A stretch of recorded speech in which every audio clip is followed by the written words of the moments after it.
How do real estate agents and real estate brokers determine value when it comes to a broker price opinion? I get this question asked a lot by owners, and it comes down to what we find on the MLS, because we assume that everything is going to be in the MLS, but not everything's on the MLS. Just like, for example, new construction, they sell their own property. They have their own real estate agents that sell their own properties, and the majority of them don't use the MLS. We find that information either within their community, the new communities are being built, or if it ends up at the tax record. Of course, they end up at tax records, but that's for new construction. But when it comes to other properties like resales, we assume everything's on the MLS unless the owner did a for sale by owner, didn't use the MLS to for exposure. It all depends.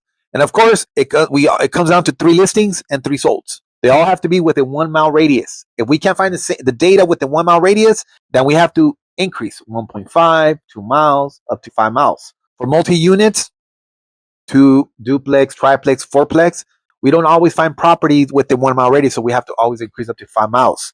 And also, if we can't find any data, then we have to go up to a year of sales. So that's how we start finding our data. And of course, everything's based on square feet, or the term GLA, gross living area. And everything's a range within 20%. That's the same calculation that appraisers use, the 20% range, the same calculation. And of course, we have to find out where the property is located. It's in a great neighborhood. It's in an okay neighborhood. Is there railroad tracks across the street from the property?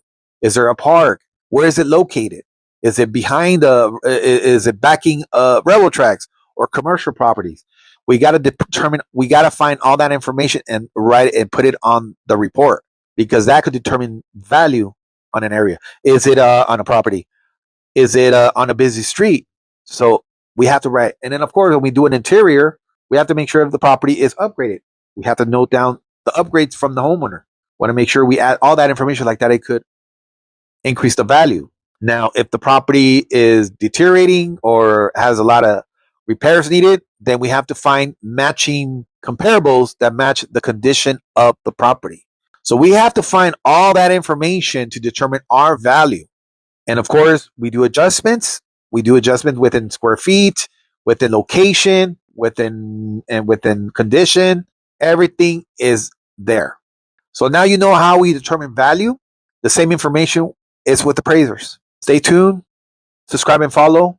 I am Broker Danny. Thank you.